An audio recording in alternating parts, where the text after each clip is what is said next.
Shalom, shalom chez vous, que Dieu vous bénisse. Vous qui êtes amoureux de la chaîne KC TV, bino bozona na biso de partout na mboka Manzango mpe na environ ya Manzango, Nzambe apambola bino. C'est moi votre frère, le révérend pasteur Jérémy Konantou, ya église la Louange oyo ekambami na avenue Clémentine numéro 18, non loin il y a immeuble ya Atu Matubwana, non loin il y a Sierry, il y a patron Kiala pe chambre foi de Kiala Sala Zaku. Shalom chez vous, que Dieu vous bénisse.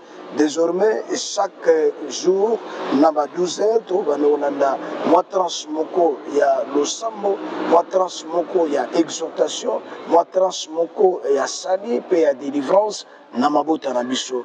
Vous savez, Bible dit, si des familles qui ne cherchent pas Dieu et sali et aux alatés, nakati ya mabota na miso nzamba pambola bino balandi nyeso ya KC TV et nous sommes heureux ya ko retrouver bino na midi ya lelo. Shalom chez vous.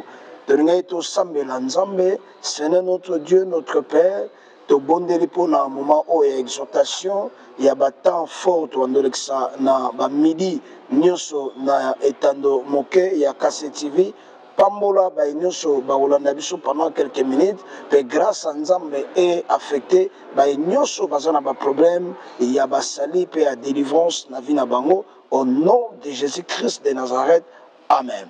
Chaque fois bo bandona biso na 12h et aux alamoi temps moké exhortation et encore il y a prière. Pourquoi? Parce que bandeko, il y a des choses que nous ne recevons que dans la prière. Vous savez, aujourd'hui, la prière est capable, mes frères, de changer les problèmes qui sont transgénérationnels. C'est-à-dire, prière est capable de changer les problèmes de génération en génération. Voilà pourquoi tu as stimuler des familles, tu stimuler ma bota pour être tobanozongonga yako yoka et combien famille et sa base ya makamnyoso. Dans la définition, il y a famille, c'est une cellule de base où ils ont regroupé des familles restreintes, élargies et lointaines. Et nombre il y a des problèmes na biso, toujours kutana nango, base nango d'abord plus et ça la famille. Vous savez mes frères, Nakati famille, c'est là où commencent les choses. Nakati famille, tout ça, aspect et belé dans la famille. Pourquoi? Parce que mon côté oyo aza extra a outil du néant. Tous nous sortons de famille. Même Jésus-Christ est sorti d'une famille aussi. Alléluia. C'est pourquoi chaque fois à 12h, on reçoit exhortation et qu'on sambe la paix et au besoin, il y a un bisope, to sambe la paix pour nous. Parce que tout ça conséquence, il y a batu oyo bazungulu ya kobima na ba famille moko a problème. Et lorsque vous êtes né dans une famille problématique, je parle d'une famille problématique, et aucune famille ne manque de problèmes. Ma famille nyonso ezana ba problème. Mais malamunde ezali, lorsque vous cherchez Dieu profondément, c'est alors que vous pouvez retrouver la solution. Alors, ne cherchez pas la solution ailleurs. Bible et le dit, si l'Éternel ne bâtit la maison, dans Psaume 123, si l'Éternel ne bâtit la maison, celui qui la bâtit travaille en vain. Si l'Éternel ne garde la ville, celui qui la garde veille en vain. En vain, vous vous levez vous le matin et couchez-vous tard pour chercher le pain des douleurs. Il en donne autant à ses bien-aimés pendant leur sommeil. Abi tango nyoso bozoko luka lipa ya kolia na pasi. Bozolala na pasi. Mais ba oya ngai pendant que bazoko lala nazoko kanisa déjà nini oyo na Psaume 127. Cantique des degrés de Salomon. Si l'Éternel ne bâtit la maison, ceux qui la bâtissent travaillent en vain. Si l'Éternel ne garde la vie, celui qui la garde veille en vain. Ce qui nous amène à zotonga ndakute, oyo azotongango pamba. Soki nzambe azobatela mboka te, oyo azobatela ngo azobatela pamba. Na pamba bozoko lamuka na tongo nyonso, bozoko lala na retard, bozoko luka lipa ya kolia, lipa ya pasi. mais ngai nazoko pesa epai ya ba oyo ya ngai pendant que bazoko lala nanu na pongi yango na bana baza héritage epai ya Nzambe et le fruit ya entra ya libumu na ngai eza récompense na ngai. C'est pourquoi nous voulons vous dire tout simplement soki Nzambe azobatela mboka te oyo azobatela ngo pamba. Vous savez tobotamaka na bafamille moto apona famille aza te, tobotamaka na bafamille moto apona kobima na famille oyo aza te. C'est Dieu qui nous impose koregretaka te na famille oyo botameli, mais tu peux avoir une mission pour même la lumière dans la famille. La famille peut être pauvre, la famille peut être problématique. On sentir que les liens sont allés, les lois sont allées, les interdits sont allés, les problèmes sont allés, les difficultés sont allées, les épreuves sont allées, les circonstances difficiles et très sombres où vous sentez dans cette caractéristique. Comment la famille est un problème? Si vous sentez dans votre famille que les problèmes se répètent, quand vous sentez dans votre famille, Batubazo bala difficilement, Batubazo bota difficilement, Batubazo tanga difficilement, Batubazo sur sa classe difficilement, Batubazo voyager n'a pas, Kolia y a pas, Kotanga y a pas, et vous tout ce qui se fait dans la famille est toujours problématique. Là, il faut comprendre qu'il y a un problème. Alléluia. C'est pourquoi meilleure façon il y a changer l'histoire de la famille nabino et ça que Nzambe ya solo. Je dis bien Nzambe ya solo parce que ça n'a pas place surtout que Nzambe azate.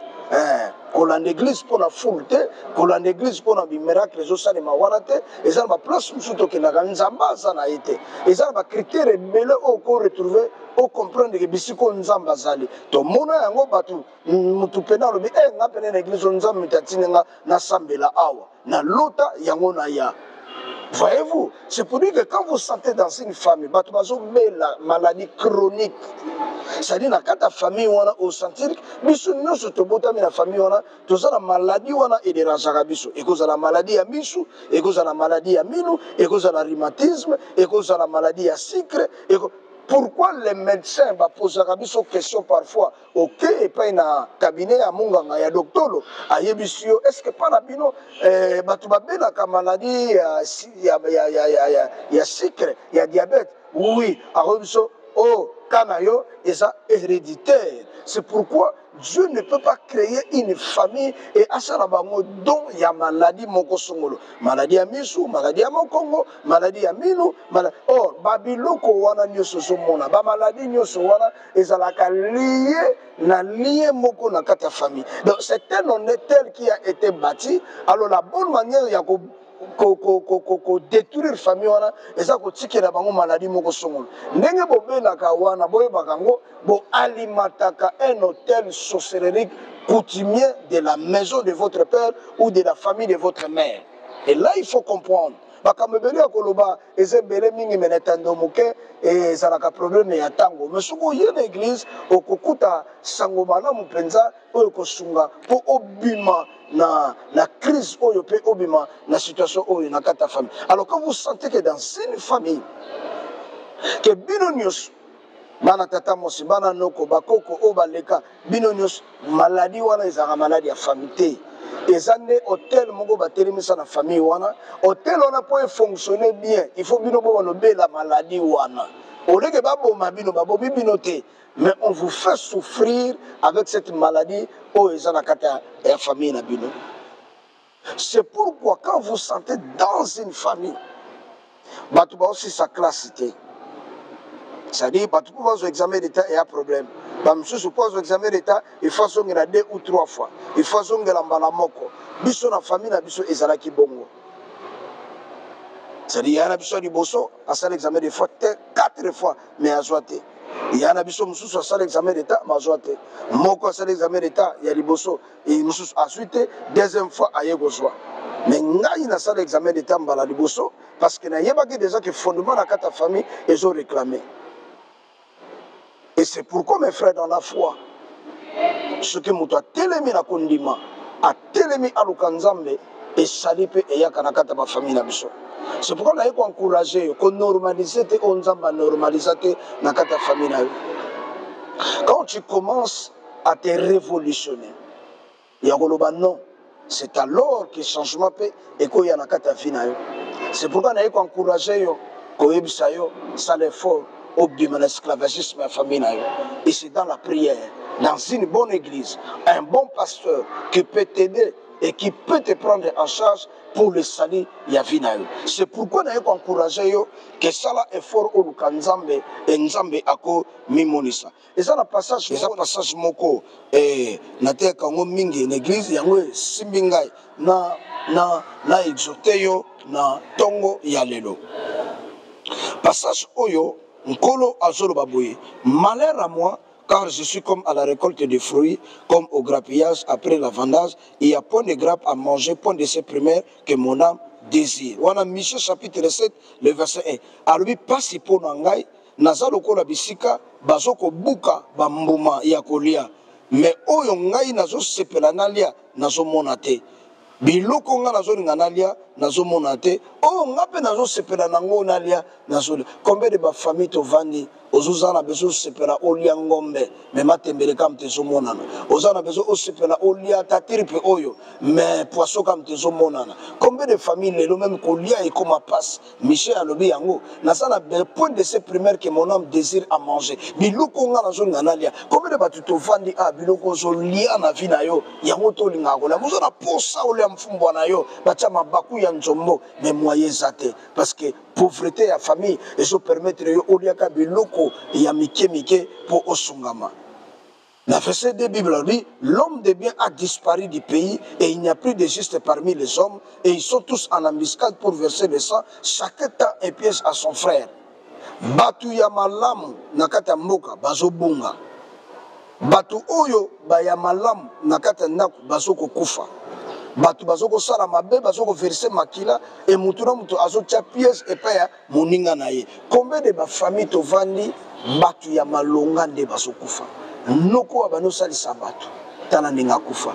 Grand frère atangati licencié gradué tala ninga kufa. Nyonso wana pour que molimo ya kobonga na kata famille esalate.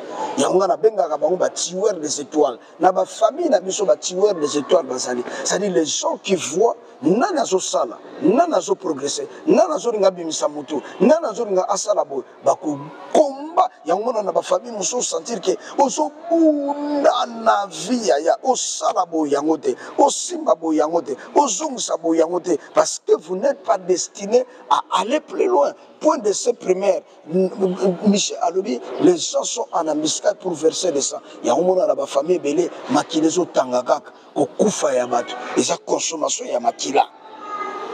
Au monde a peu batu, parce que tu as pièce na baninga na bango. Leurs mains sont habiles à faire le mal, les princes exigeants, les juges réclament le salaire, les grands manifestent son avidité. Ici, on fait aussi cause commune. Car le fils outrage le père et la fille se soulève contre sa mère et chacun a pour l'ennemi les gens de sa maison.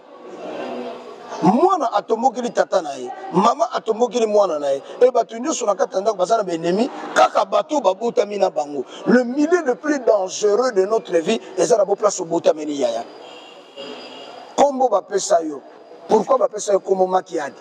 Pourquoi bapesa yo komo mampasi? Pourquoi bapesa mbongo mpasi kasimana? Pourquoi bapesa yo komo mamboueli? Pourquoi bapesa? Il y a certains noms que nous portons, toi on a besoin que tu osana ba komo na ngote. Et chacun tient un piège à son frère. Le père se soulève contre moi, Azo se soulève contre Tatanae. J'ai vu un enfant de 10 ans, Abeli se Tatanae Moutou. Mon comme sous prière de Tomboki, moi, Nalobi, non. Papa atabake na Louvanium, atabake na Saint-Pepe et aussi Mbate. Pour Moutou, ya papa na biso, to comme ça, au ballon na Boutou. Surtout, tu bêta balle, les matchs à foot na Boutou, Moutou, ya papa net au bêta. Ya un moment, papa soit à la tongo net à Koufa. Pour Moutou na ye, to bêta la kango ballon na Boutou. Moutaoni okolaye mwana oye moko abota tobota magara ba famille mutapona azate famille tokobota manango tata kozala ndoki mama kozala ndoki mwana kozala ndoki ndeko yo moko landi kozala ndoki ziye bango azana biloko ko sacrifier na kata mokili na bango poye arene yango wana soki yo po tomboki te onyoka mana passe yango na lelo ezala ki introduction na biso ko yebisa biso que nous sommes destinés à sortir de nos familles pour tout le esclavagisme et ma famille nabiso et c'est possible yaya yangona lelo et qui introduction comme ça biso Pourquoi aujourd'hui comme pour n'en pas nous aussi les réalités de nos familles, les problèmes de nos familles, les problèmes de nos vies commencent d'abord par la famille. Donc il y a libanda il y a pas bundisayo, il faut d'abord avoir contact mo na kata famille na yo. Ya omoni toyoka kabalobaka. Soki mutanga kufa na famille, soki mutumuka ndimi pe na famille na yo, mutupa kusope ba boy esimbaka te. Ya kono ba kuluka ba kota même na nzela bana, ba pesa mwana no ki ne pouva fungula ka porte. Comme to mona mwana zo ba ngale mna fungula ki porte. Nzamba sa disabiso. Que le Dieu de miracle, Nzambe ya papa na biso aga ngala sekurusine. Nzambo atini biso na mboka mbanzango, atini pe biso pona yo. Nzamba sunga yo que na temps fort. Oyeba était le temps est arrivé que nabi men esclavagisme famille nanga parce que le milieu le plus dangereux de nos vies les abisika to botamen. Est-ce que comme ozanango yo mto mipesa ba pesa yo kombongo. Oponate ba pesa yo kombo. Obotami okuta makambo.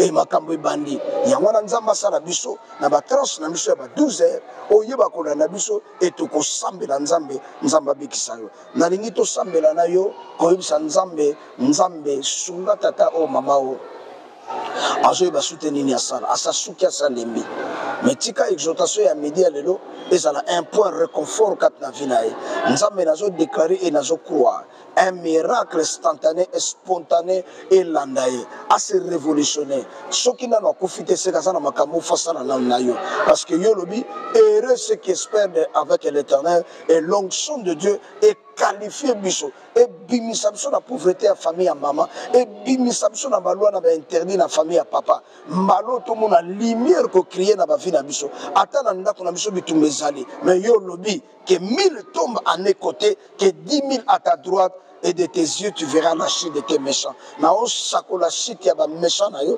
nao sakola miracle nzambe e kamba yo, nao sakola délivrance nzambe e affecté vie na yo, pe miracle nzambe e kota na domaine na yo, na commerce na yo etelema, musala na yo etelema, ba jardin na yo etelema, mbala o olona obuka o témoigner nzambe, mbala o libale kufa lisusu te, mbala o commerce na yo ezwa stabilité au nom de Jésus-Christ de Nazareth. Soko lingi ko na biso tango nyonso numéro na biso Zali dans 089 99 59 167 089 99 59 167 ou on appelle ça contact nabiso 082 51 98 044 au Kutabiso na chaîne nabiso ya YouTube Jérémy Kounantou Nzamba Pambola yo na chaîne nabiso ya TikTok Jérémy Kounantou ezali Nzamba Pambola yo tongato bénir chaîne oya Kase TV pe na promoteur nango pe na ba directeur ba nyonso papa cc